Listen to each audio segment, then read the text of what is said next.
Tapi kalau bicara soal puas, tentu dia tidak bisa puas ya.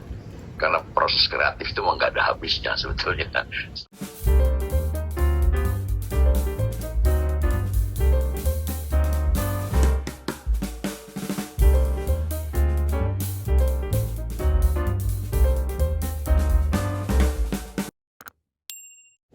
Memang tokoh-tokoh yang dimainkan oleh aktor yang bagus.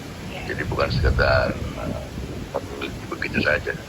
Selain juga secara fisik cocok, tapi juga secara kemampuan memadai untuk memainkan tokoh-tokoh tadi. Kenapa kita perlu Tora? Kenapa kita perlu Doni ya?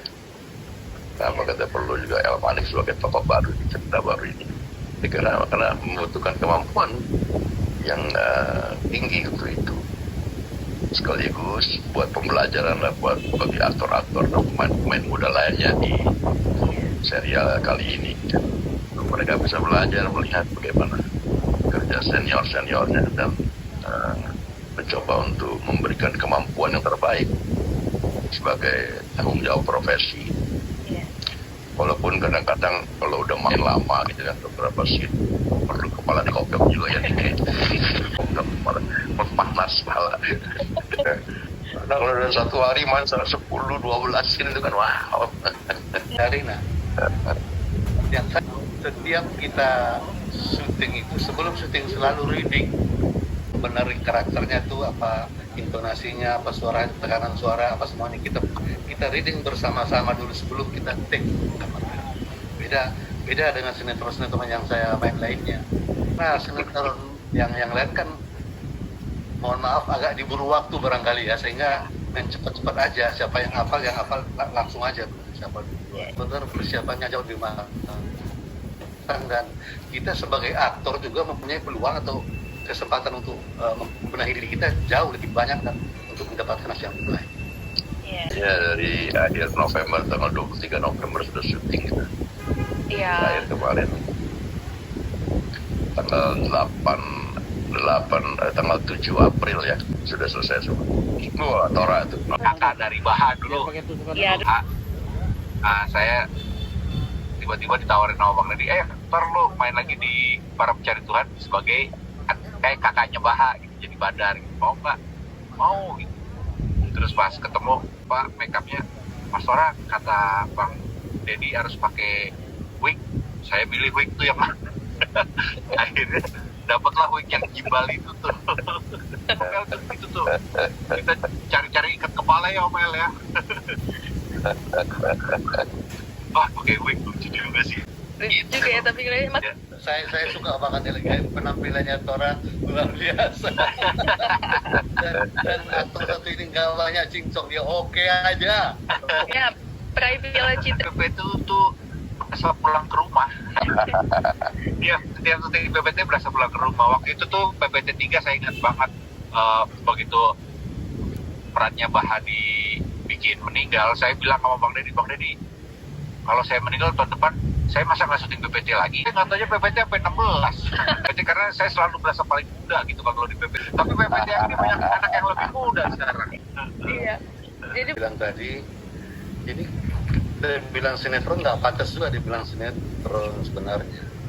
Karena ada dialog coach segala. iya dialog coach. Iya. Jadi sebelum kita mau take itu langsung aja ada namanya si boy itu langsung dia bawa naskah. Langsung kita didorong, kita langsung latihan terus. Itu yang tidak saya dapatkan pada sinetron yang lain. Nah, mungkin pada sinetron yang lain itu kadang-kadang ya lulu gua. Reading itu ada waktu atau memang pikir kecil itu gitu barangkali. Yang penting mereka tuh hafal, bisa ngomong, nggak salah itu doang. Soal yang lainnya itu urusan itu yang saya rasakan. Dan ya pada PPT ini benar-benar saya mendapatkan suasana seperti membuat film layar lebar. Ya kalau bisa dilihat juga saya tambahkan lihat juga gambarnya kan video itu ya tata cahaya juga kita atur segala macam ya. Sesuatu yang terbaik dari setiap pemain, yang terbaik bagi setiap kru yang ada di sana. Jadi betul-betul lihat di gambar, cahayanya juga diatur dengan baik secara natural. Jadi betul-betul ingin, saya bilang selalu suka bercanda sih sama teman-teman. Ingat ya, kita bukan bikin sinetron, kita bikin PPT ini. Itu sesuatu yang lebih daripada itu, ya. Bukan sekedar astrada asal terang gambar, ada tidak kapal dialog. Nggak ada cerita buku acting apapun. Oh, mereka harus hafal dialog, bukan hafal dialog, tapi mengerti tentang apa yang diucap, merasakan apa yang dirasakan dalam ekspresi dialog tadi, pikir bagaimana tokoh berpikir. Itulah sebetulnya perlu saya kondisikan bagaimana setiap pemain sebelum masuk ke set untuk berlatih dulu dengan pemain lain, agar dia bisa mengembangkan dialog yang kelihatan sederhana. Kalau ditelah maknanya, itu kan bisa berbagai perspektif dilihat. Saya katakan setiap komponen dalam film tadi harus memberikan yang terbaik yang mereka miliki. Komentar kan ada orang yang suka dengan tokoh A, suka dengan tokoh B, suka dengan tokoh C, di situ kan. Iya. Mereka miliki. Ini yang saya suka gitu. Dan ini senior yang saya lihat juga mau berlatih dengan anak-anak muda yang baru main di filmnya. Saya kira ini sebuah harmoni yang benar dari sebuah produksi. Udah selesai gitu. Ya mungkin ganti lagi. 5 aktor peraih citra di sini, saya berharap pemain muda yang ada, ya, kalau punya pemain muda ini bisa belajar bagaimana sikap profesionalisme dari tokoh-tokoh atau aktor-aktor yang sudah menunjukkan reputasinya di dunia filmnya. Saya kira itu pelajaran. Ininya dia membuat bekerja sama dengan orang banyak, ya. Kalau kita baik sendiri juga nggak bisa. Lawan main kita juga harus ikut baik. Nah, kadang-kadang memang saya akui, kadang-kadang ada rasa tidak puas di hati saya dengan lawan main saya. Nah, itu saya ngajak ngomongnya itu pelan-pelan, saya bisik-bisik sama dia. Saya kasih tahu, coba kasih ini. Nah, saya ngomong sama sutradanya, baik bisik, sutradara boleh nggak saya kasih tahu begini? Begini, coba didengar sama saudara. Ini artinya kita sebagai pemain harus punya modal datang di depan kamera. Sekarang modal kami itu menunjukkan nanti saudara yang ngasih tahu cocok apa tidak. Rekan-rekan adik-adik yang anak-anak muda itu. Karena kenapa? Mereka ini kan nanti yang akan mengganti kita kan tua-tua. Sebentar lagi game kata Deddy Wisnu. Ilmu itu jangan pelit lah. Buat apa ilmu kalau tidak ada gunanya? Kebetulan ilmu yang saya dapat dari pengalaman saya, pengalaman Deddy beda, pengalaman Tora pasti berbeda. Tapi yang saya punya saya kasih tahu begini, yang saya tahu seperti ini. Coba dulu cocok apa tidak. Nanti yang menakarnya itu kan saudara. Nah, saudara mendengar ucapan itu kan kita kan pakai mikrofon itu. Oke, setuju. Baik. Itulah cara yang saya terapkan di lapangan. Iya, baper ya. Katakan bahwa karakter-karakter ini harus dimainkan oleh pemain-pemain yang juga cocok. Ya, selain fisik juga kemampuan. Jadi mungkin itu pula yang membuat pemain-pemain tadi, ya, pemain-pemain hebat tadi mau memainkan tokoh tersebut.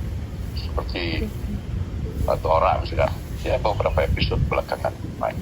Kemudian Doni juga lebih ingat. Tapi kemunculan tokohnya memang punya arti yang penting dalam pengembangan plot dan harus dimainkan oleh tokoh yang tepat, oleh orang yang tepat. Selain fisik juga kemampuan aktingnya. Jadi saya kira mereka semua profesional bisa melihat mana tokoh yang memang mungkin enak mereka mainkan atau tokoh yang biasa-biasa saja. So tadi kemunculan si Baha di episode yang tadi pagi ini membuat sebuah plot baru. Nanti kita saksikan malam-malam berikutnya, menciptakan plot baru yang mempengaruhi tokoh-tokoh di dalamnya gitu. Dan tiba-tiba dia berhenti juga sangat mengejutkan, tidak diduga-duga, yang membuat orang merasa kehilangan. Jadi memang betul harus dimainkan oleh seseorang yang memiliki kemampuan yang memadai itu, bukan pemain sembarangan. Dan secara fisik, saya kira itu pertimbangan. profesional kayak gini nggak ada kesulitannya. Itu Ya, oh iya, kenapa? itu kan dari pihak yang mengumpulkan itu orang menilai juga siapa sih dia. Kita kenapa Dedi? Pasti kita yakin pasti produknya bagus, karena selama ini kan dari track recordnya dia selalu buat yang bagus. Itulah kuncinya satu yang dia tidak mau ngomongin tadi, mungkin dia kan rendah hati. Iya. Macam cara pertama dari melihat, mendengar, membaca, bahkan merasakan. Nah itu kan semua pengalaman batin kita kan sudah lama ada di benak kita. Itulah yang ketika naskah itu baik, naskah itu dapat merangsang, dalam istilahnya almarhum Sumanjaya, naskah yang baik itu dapat merangsang kelenjar-kelenjar artistik dari seorang aktor, dapat menampilkan perannya, menampilkan permainannya dengan sebaik mungkin. Nah, jadi masalah pengalaman batin aja, pasti saya pernah merasakan seperti itu. Merasakan itu, saya mendengar cerita, melihat orang lain, saya juga bisa merasakan itu. Kira-kira begitu dari besarnya. Sampainya emosi itu ketika di depan kamera itu pun kita udah bisa merasa. Kalau haru itu kita dapat dengan benar, dengan jujur dari hati kita, dari rasa kita, dari nurani kita langsung, pasti itu akan terpancar di wajah kita di depan kamera, dan itu akan tertancap di hati penonton. Itu pasti. Iya pasti. Kemanapun kita syuting, kita ada kerjaan baru, pasti kan kita akan mulai adaptasi lagi, walaupun udah pernah.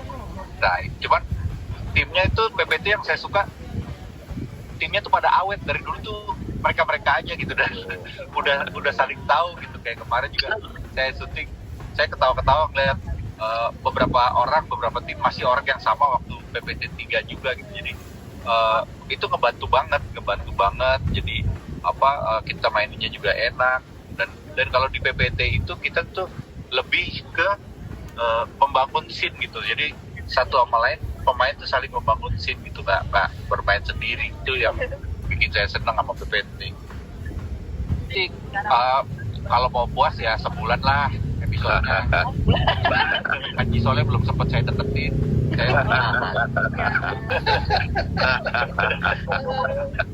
Supaya Kita berupaya optimal, tapi kalau bicara soal puas tentu dia tidak bisa puas ya, karena proses kreatif itu nggak ada habisnya sebetulnya. Setelah lihat hasilnya ada kekurangannya, ada yang menurut kita masih bisa diperbaiki, tapi saya kira itulah proses kreatif yang harus kita lalui dan nggak bisa diulang lagi kan. Yang penting kita belajar dari kekeliruan yang mungkin kita lakukan, kemudian bagaimana mengembangkan cerita selanjutnya, apakah bisa dikembangkan, diteruskan, atau mencari cerita lain lagi. Lanjutkan dari 16-17 ya, kalau kelihatannya sih akan dilanjutkan. Coba melanjutkannya dengan cerita apa? Ini kan butuh juga proses ya. Apakah melanjutkan cerita yang sudah ada ini, atau kita mencari tema baru lagi? Karena di dunia ini banyak sekali ya masalah-masalah, tema-tema yang bisa diangkat kan. Saya kira itu juga membutuhkan waktu untuk proses kreatif sangat kurang. Yang kita menyadari kita masih kekurangan, kita masih memiliki kekurangan, agar bisa terus dari tahun ke tahun memperbaiki diri dan menjadi lebih baik. Saya kira itu. Bahan juga tato dibuka sih. Memang sekarang tatonya lebih ramai. Jadi itu memang khusus saya bikin untuk membedakan antara Bahan dan Badar gitu, biar nggak sama-sama banget. Jadi nanti akan dipanggil lagi oleh Bang Denny untuk saya nambah.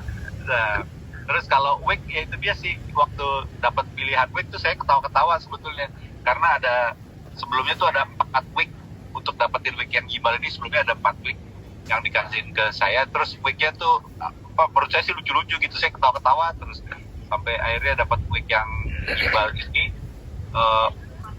Hari-hari pertama sih emang gatel, pusing. Cuman lama-lama saya merasa kehilangan. Kayak sekarang nih saya nggak pakai wig udah lama, kayaknya saya pengen punya wig itu. oh gitu, jadi pengen ya.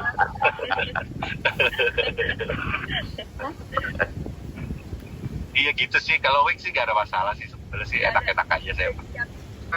Udah hafalan saya tuh jelek banget. Nah ini kalau di PPT tuh skripnya tuh kita baca tuh titik, koma, huruf besar, huruf kecil, semuanya dibaca gitu. Jadi tantangan banget buat saya sih itu. Om L itu selalu memberikan penjelasan kepada saya. Jadi saya tinggal nanya, kan kalau puasa boleh ngerokok nggak? Om L tuh keluarin tuh semuanya tuh. Senang banget tuh.